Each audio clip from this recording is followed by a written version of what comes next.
तो आदाब, नमस्कार, गुड इवनिंग, सत श्री अकाल। एक बार फिर आप तमाम लोगों का स्वागत है क्राइम तक की कहानी के इस एपिसोड में। उम्मीद है पूरी फैमिली अच्छी होगी, अपना ख्याल रख रही होगी। दिल्ली में जो तीसरे फ्रिज से तीसरी लाश मिली, कल उसकी मैंने आपको कहानी सुनाई।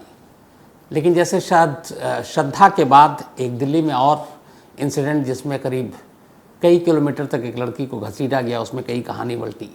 आफ्ताब की शुरुआती कहानी कुछ और थी, बाद में कुछ और कहानी निकली। उसी तरीके से निकी यादव और साहिल की कहानी में भी कई कहानियां पलट गई। साहिल ने जो पुलिस को पूरा बयान दिया और जो पूरी कड़ियां जोड़ी उसने क्राइम की, ख़ास तौर पर आखिरी 9 घंटे क्या हुआ, वो सारे उसकी बयान, सारी उसकी बातें वो सोर्सेस के ज़रिए हम लोगों तक पहुंची है और वही कहानी आपके सामने पेश है। लेकिन उससे पहले एक चीज़, एक शख्स दिल्ली जैसी जगह पर, देश की राजधानी है और रात का अंधेरा नहीं, दिन के उजाले हैं, सुबह का 9 बजे का वक्त है, ऑफिस जाने की भीड़ होती है। दिल्ली में सबसे ज़्यादा जो ट्रैफिक जाम होता है वो सुबह जब ऑफिस जाने का वक्त होता है, करीब 8, 9, 10 बजे तक, और शाम को 5 से लेकर 7 तक, तो सबसे ज़्यादा लोग सड़कों पर होते हैं। अब अंदाज़ा लगाइए कि सुबह के 9 बज रहे हैं, दिन का उजाला है, सैकड़ों गाड़ियाँ सड़क से गुजर रही हैं और उन्हीं गुजरती हुई गाड़ियों के बीच सड़क किनारे एक कार रुकी हुई है और उस रुकी हुई कार में एक शख्स एक लड़की का गला घोंटकर कत्ल कर रहा है और उसके आसपास से तमाम लोग और गाड़ियां गुजर रही हैं और उसे कोई खौफ नहीं है। तो सोच कर यकीन नहीं होता है कि ऐसा हो सकता है, लेकिन इस केस में यही हुआ है। दिन के उजाले में दर्जनों गाड़ियों के गुजरते हुए, लोगों के जाते हुए, एक शख्स एक कार के अंदर कत्ल कर रहा है और बिना किसी खौफ के। ये सब कुछ दिल्ली में हुआ है। जो साहिल गहलोत की पूरी कहानी है वो यूँ है कि 9 फरवरी को उसकी सगाई थी, दोपहर को, दिन में, और उसके गांव से ही थोड़ी दूरी पर एक गांव है जहां पर ये सगाई होनी थी। सगाई से पहले यानी 9 फरवरी की दोपहर से पहले तक निकी यादव को ये पता ही नहीं था कि साहिल का कहीं और रिश्ता तय हो चुका है और उसकी आज सगाई है और अगले दिन शादी है। दोपहर को सगाई हुई। सगाई के दौरान कुछ तस्वीरें खींची गई। जब वो तस्वीरें खींची गई तो बहुत सारे मोबाइल में वो तस्वीरें आई। इत्तेफाक से साहिल और निकी, इन दोनों की एक कॉमन फ्रेंड थी और वो कॉमन फ्रेंड जो है वो साहिल के किसी और फ्रेंड की भी फ्रेंड थी। तो उस फ्रेंड ने साहिल और निकी की उस कॉमन फ्रेंड को व्हाट्सएप पे एक तस्वीर भेजी और कहा कि ये आज साहिल की इंगेजमेंट है, ये उसकी सगाई की तस्वीर है, अभी अभी हुई। अब उस कॉमन फ्रेंड को ये बात बड़ी अजीब लगी क्योंकि उसके हिसाब से साहिल और निकी शादी करने वाले थे। उसने जैसी ये तस्वीर देखी, उसने उठाकर निकी यादव को फॉरवर्ड कर दिया व्हाट्सएप पे और उसने कहा ये अभी अभी साहिल सगाई कर रहा है और बल्कि सगाई हो चुकी है। निकी बिंदापुर के अपने घर में थी। जैसे व्हाट्सएप पे वो मैसेज देखा अपनी फ्रेंड का, उसके पैरों तले ज़मीन खिसक गई। उसे लगा ये क्या हुआ, क्योंकि इससे पहले लगातार 1 दिन पहले भी मुलाकात हुई पर साहिल ने कभी इस बारे में जिक्र ही नहीं किया। उसे लगा ये उसके साथ धोखा हुआ। उसने फ़ौरन साहिल को फ़ोन उठाया और फ़ोन किया 9 फरवरी की दोपहर को। साहिल ने फ़ोन उठाया, उसने कहा कि इस वक्त मैं बिज़ी हूँ। ये इधर से भड़क गई कि मुझे पता चल चुका है और ये तुम ये कर रहे हो, तुम्हारी सगाई हो चुकी है, कल शादी है। उसने कहा अच्छा तुम गुस्सा मत करो, मैं तुमको समझाऊँगा, मैं यहाँ से फ्री हो जाऊँ। तो उसने कहा नहीं मुझे मिलना है। तो उसने कहा ठीक है, मैं रात को आऊँगा मिलने के लिए। साहिल ने प्रॉमिस किया। इसके बाद अब इधर निकी अभी भी गुस्से में है। उसने अपना बैग पैक करना शुरू किया क्योंकि उसने अपना कुछ प्लान बना लिया था। 2 बैग उसने पैक किए। निकी ने अपने सारे कपड़े रख लिए। उसकी बहन भी उस वक्त उसके साथ थी। बहन ने पूछा कि ये बैग क्यों पैक कर रही हो, तब उसने बताया कि मैं ट्रिप पे जा रही हूँ। इधर सगाई ख़त्म में, लेकिन मेहमान थे, बाकी कुछ रस्में थीं, वो सारे निपटाते निपटाते रात के करीब 11 बज गए। साहिल अभी अपने घर पर है, मित्राऊ गांव में, और वह इंतज़ार कर रहा है कि मेहमान और माँ बाप और इन लोगों से पीछा छूटे तो मैं यहाँ से निकलूँ। आखिरकार जब घर वाले सो गए, रात के करीब 12:30-1 बज रहे थे, तब उसे मौका मिला घर से निकलने का। वो घर से रात 1 बजे निकलता है जब घर वाले सो गए, और उनको सोना इसलिए भी था कि कल सुबह जल्दी उठनी है, शादी की रस्में हैं, बहुत सारे काम हैं। तो पूरा घर, जिसमें बहुत सारे मेहमान भी आए हैं, कुछ जाग रहे हैं, कुछ सो गए, दबे पांव साहिल अपने घर से निकलता है, अपनी हुंडई वर्ना कार उठाता है और वहाँ से बिंदापुर पहुँचता है। तब घड़ी में वक्त हुआ था 1:30 बजे। बिंदापुर पहुंचता है, वहाँ पे निकी जो है उसका इंतज़ार कर रही है। वो उसको देखती है, भड़कती है। वो उसे कहता है कि अच्छा चलो हम कार में बैठकर बात करेंगे, घर के आसपास पड़ोस में लोग सुनेंगे, इतनी रात को क्या कहेंगे। निकी तैयार हो जाती है। वो अपने दोनों बैग साहिल की गाड़ी में डाल देती है। डिक्की में गाड़ी रख दी, वो बैग रख देते हैं। उसके बाद वो अपनी बहन से कहती है कि मैं ट्रिप पे जा रही हूँ। बहन चली जाती है। आखिरी बार देखा था उसकी बहन ने निकी को। अब ये वहाँ से गाड़ी से निकलते हैं, रास्ते में लड़ाई शुरू हो जाती है। साहिल गाड़ी को निज़ामुद्दीन की तरफ मोड़ता है। ये लोग निज़ामुद्दीन पहुँचते हैं। तब तक वो लगातार कहती है कि देखो तुम ये रिश्ता तोड़ दो, हम दोनों को शादी करनी है, तुमने मुझे धोखा दिया। फिर कहती है हम यहाँ से कहीं भाग जाते हैं। अब थोड़ा थोड़ा साहिल भी जो है वो निकी की बातों में आ गया और उसने कहा कि ठीक है, अब कल तो शादी है, उससे पहले भाग जाते हैं, सगाई तोड़ी जा सकती है। अब निज़ामुद्दीन से इन्होंने ये गाड़ी आनंद विहार बस अड्डे वहाँ के लिए मोड़ दी। आनंद विहार पहुँच गए। आनंद विहार में जाने के बाद पूछताछ की तो पता चला कि हिमाचल प्रदेश इन्हें जाना था, लेकिन हिमाचल के लिए उस वक्त कोई बस नहीं थी। तो उन्होंने कहा कि इस वक्त आपको ये बस ISBT से मिलेगी, जो कि कश्मीरी गेट के पास है। अब आनंद विहार से दोनों चलते हैं।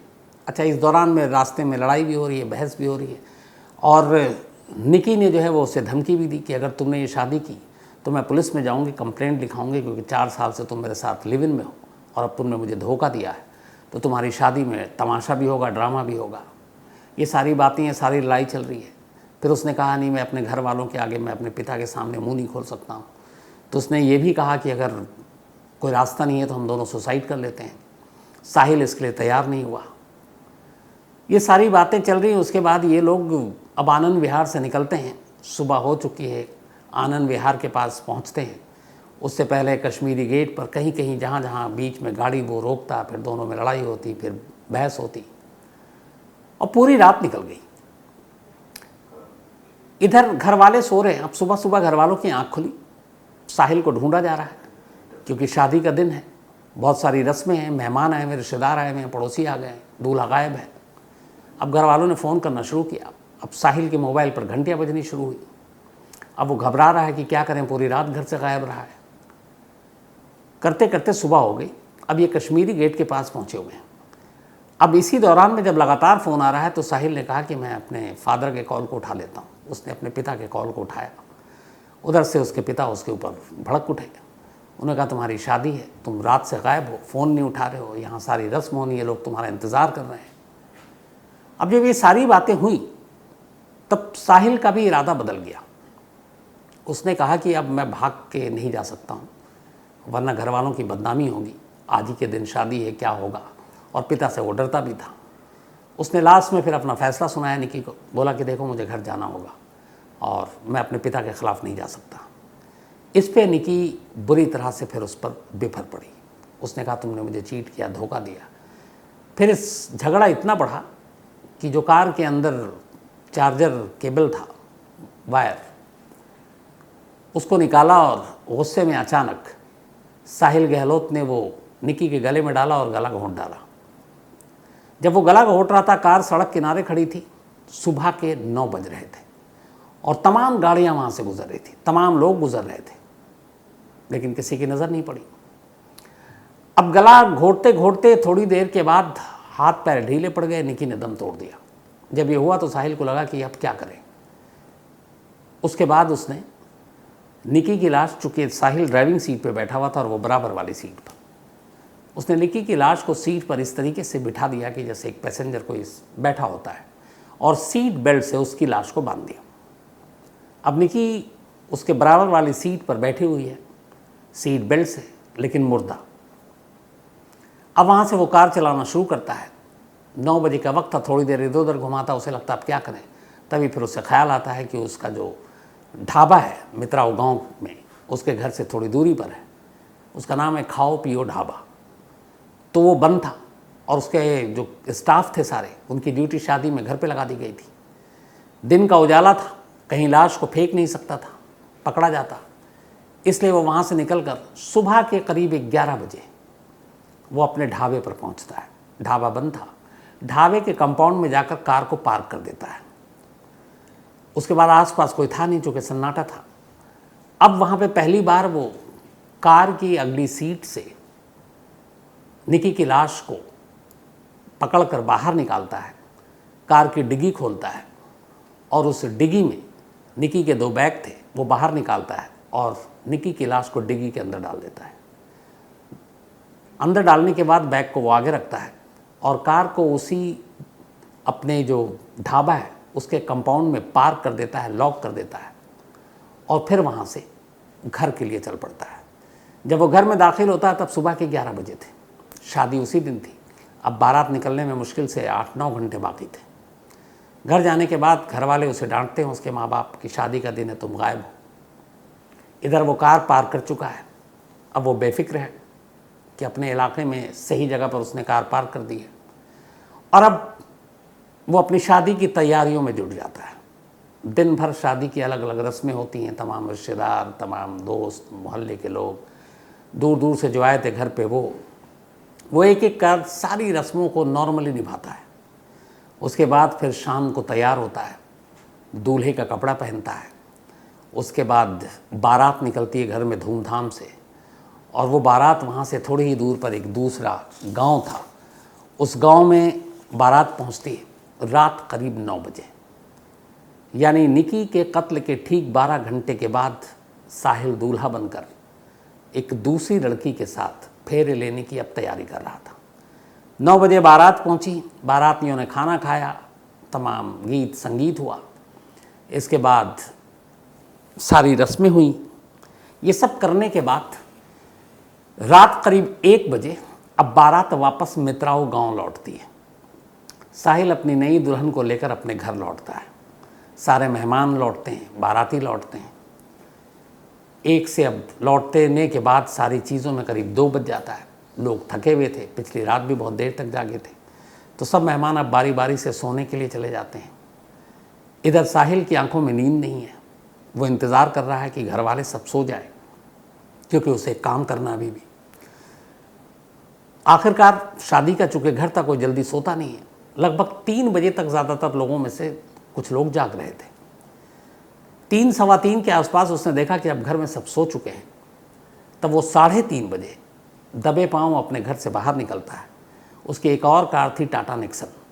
वो उस नेक्सन में बैठता है और 700 मीटर दूर रात 3:30 बजे के करीब अपने उस ढाबे पर पहुंचता है जहां उसने कार की डिग्गी में निकी की लाश को बंद कर रखा था। सन्नाटा था, 3:30 बजे का वक्त था, सब सो रहे थे। वो वहाँ जाने के बाद अब फिर से डिग्गी खोलता है, लाश निकालता है, ढाबे को खोलता है। ढाबे के अंदर एक कमरा था, उस कमरे में लाश को लेकर जाता है, इधर उधर देखता है। तभी उसकी नज़र जो वर्लपूल नीले रंग की एक 165 लीटर के फ्रिज पर पड़ती है। फ्रिज से वो सारा सामान बाहर निकालता है, ट्रे बाहर निकालता है, उसका प्लग हटाता है और उस फ्रिज के अंदर अब निकी की लाश को ठूंस देता है। लाश ठूंसने के बाद अब चूँकि लाश, फ्रिज इतना बड़ा था नहीं, दरवाज़ा ठीक से बंद नहीं हो सकता था, तो अब लाश रखने के बाद फ्रिज के दरवाजे को दीवार की तरफ कर देता है और दीवार से उस दरवाजे को एक तरह से ओट देता है ताकि लाश बाहर ना निकले और दरवाज़ा खुले नहीं। दोनों बैग जो है निकी के, वो भी वहीं फ्रिज के पास लाकर रख देता है और ये सब करने के बाद करीब 4 बजे वापस दबे पांव अपने घर पहुंचता है और जाकर सो जाता है। 10 फरवरी की रात बीत गई थी, शादी हो गई, सब कुछ हो गया। अब 11 फरवरी आती। 11 फरवरी को वो फिर एक चक्कर मारता है ढाबे में कि लाश अपनी जगह है कि नहीं। चाबी उसने खुद रखी हुई थी। वहाँ जाता है, देखता लाश है।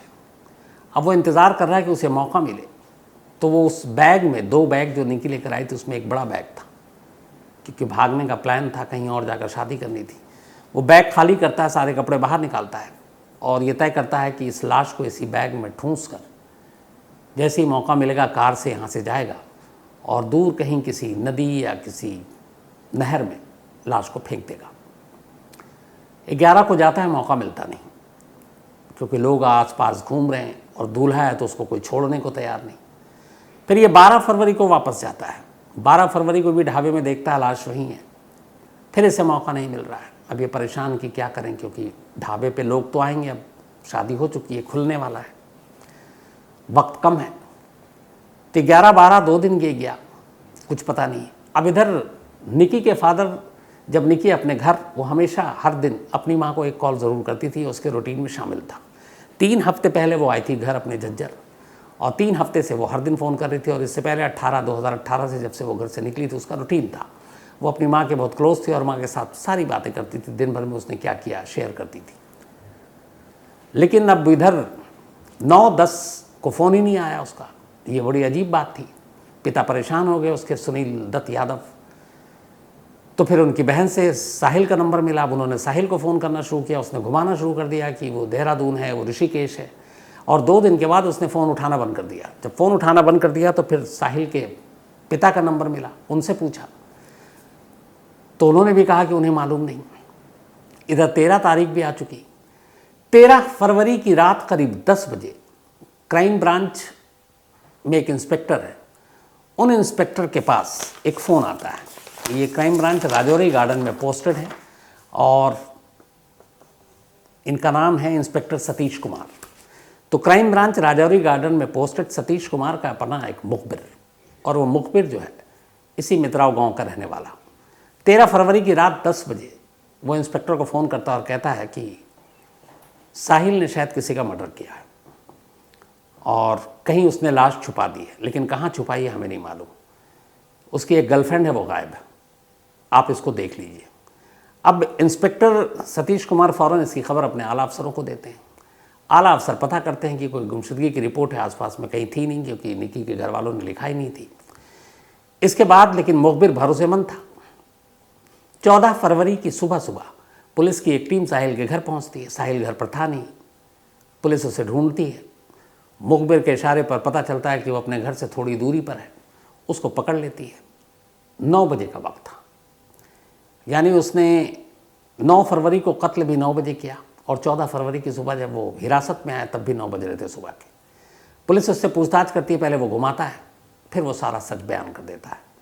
इसके बाद पुलिस उसे लेकर ढाबे जाती है। ढाबे में वो फ्रिज खुलता है और फ्रिज से निकी की लाश सामने आती है।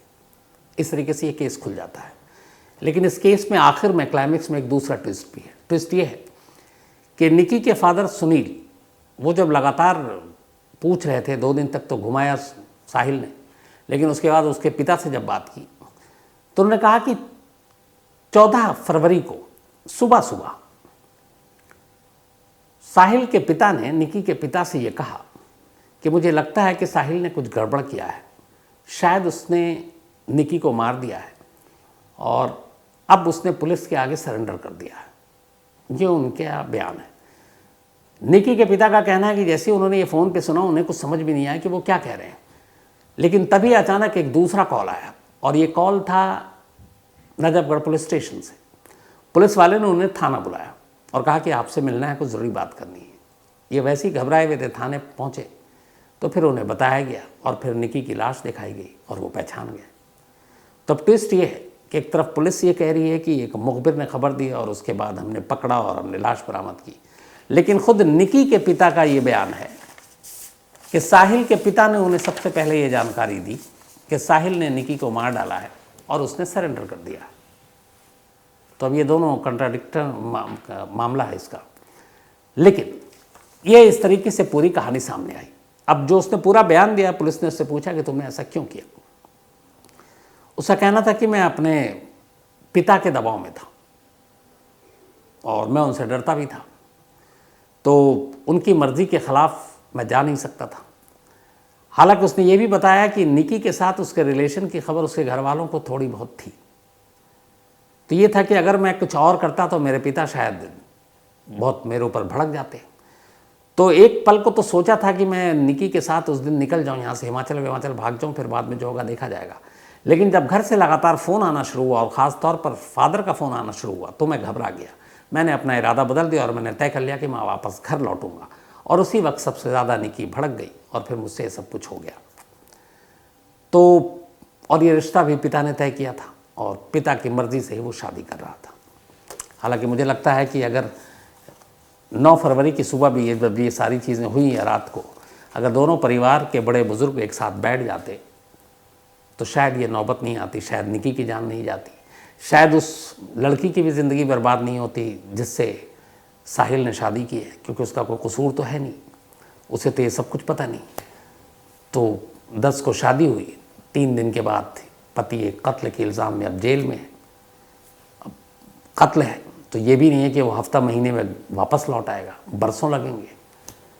तो उस लड़की की तो ज़िंदगी बर्बाद हो गई, जो शादी होते ही जिसके एक तरह से ये हो गया कि कातिल की पत्नी है, और जबकि उसका कोई कसूर नहीं है। तो इस एक कत्ल के ज़रिए साहिल ने कई घरों को बर्बाद कर दिया। और मुझे लगता है कि अगर इसको ठंडे दिमाग से बैठकर बड़े बुज़ुर्ग दोनों बैठते और इस मसले को सामने रखते तो शायद कोई ना कोई हल निकल आता। लेकिन वही है कि आजकल बहुत सारी चीज़ें गुस्से में, अनजाने में या बिना सोचे समझे अंजाम जो कदम उठाए जाते हैं, उसका नतीजा ये निकलता है कि अब इससे कई ज़िंदगियां एक साथ बर्बाद हो गई। खैर, ये थी आज की पूरी कहानी जो साहिल ने बयान दिया पुलिस को, उसी के ज़रिए। तो पूरा उसने किस तरीके से किया, एक चीज़ दूर हो गई कि रात के अंधेरे में नहीं, बल्कि उसने दिन के उजाले में सुबह 9 बजे कत्ल किया था। और कमाल देखिए, 9 बजे कत्ल कर रहा है, 9 घंटे बाद दूल्हा बन रहा है, बारात लेकर आता है, बीवी को कमरे में रखता है, फिर जाता है ढाबे में, फिर उस फ्रिज में अपनी गर्लफ्रेंड की लाश रखता है, फिर वापस घर आता है, फिर अगले 2 दिनों तक उसे ढाबे में जाता है, लाश को देखता है, फिर घर आता है। तो ये जो 3-4 दिन था, पता नहीं ऐसे लोगों की मतलब सोच और मानसिक हालत क्या होती है। खैर, कहानी में इतना ही। अब आज शुरू करते हैं भाई अपना। अयाना आलम, आज इनका जन्मदिन है, तो हैप्पी बर्थडे अयाना। और मोहम्मद आज़ाद अली ने भेजा है। इसके अलावा नवीन गिरी का भी आज जन्मदिन है, तो हैप्पी बर्थडे नवीन। रजनीश सिंह, इनका भी आज बर्थडे है, हैप्पी बर्थडे रजनीश। साथ ही रौनक दर्जी, इनका भी आज जन्मदिन है, तो हैप्पी बर्थडे रौनक। और किशन दर्जी ने भेजा है। ऋषु यादव का भी बर्थडे है, तो हैप्पी बर्थडे ऋषु। और राहुल ने भेजा है। साथ ही फल्गुनी महानंदा, इनका भी आज जन्मदिन है, तो हैप्पी बर्थडे फल्गुनी। इसके अलावा सौरभ निझावंश, इनका भी आज जन्मदिन है, तो हैप्पी बर्थडे सौरभ। और डॉक्टर हिमानी मल्होत्रा ने भेजा है। साथ ही अरविंद और निर्मा शर्मा जी की बिटिया का भी आज बर्थडे, उन्होंने नाम लिखा नहीं, लेकिन बहुत बहुत बधाई, हैप्पी बर्थडे। और इन दोनों की मतलब अरविंद शर्मा जी और निर्मा शर्मा जी की कल एनिवर्सरी भी है, तो एडवांस में आप दोनों को उसकी भी बधाई। सुशील जी, इनका भी आज जन्मदिन है, तो हैप्पी बर्थडे सुशील जी। और राहुल ने भेजा है। साथ ही निशांत सिंह, इन्होंने लिखा है कि क्राइम की स्टोरी सुन के बहुत सारे नेगेटिव थॉट्स आते हैं, उसका क्या करूं। तो मेरा ये मानना है कि जो अच्छी चीज़ें हैं बस वही नहीं, और बहुत डीपली घुसने की ज़रूरत नहीं है। साथ ही Asif Nizam Ansari, thank you so much आपके मेल के लिए। Manoj Lukhar, thank you. और सॉरी आपसे मुलाकात नहीं हुई, लेकिन आप मार्च में आएंगे मनोज, तो पक्का आपसे मुलाकात होगी। नितेश कुमार उर्फ डीजे गोलू बाबू, इनका भी इन्होंने भी कुछ अच्छी चीज़ें लिखी हैं, थैंक यू सो मच।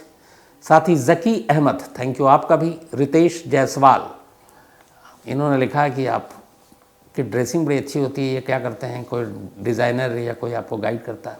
मुझे लगता है मैं सबसे बेवकूफ़ी टाइप्स के कपड़े पहनता हूँ, जो मन में आता पहन के बैठ जाता हूँ, तो ऐसा कुछ नहीं है। हेमंत अजाबे, इन्होंने एक कहानी की फरमाइश की है।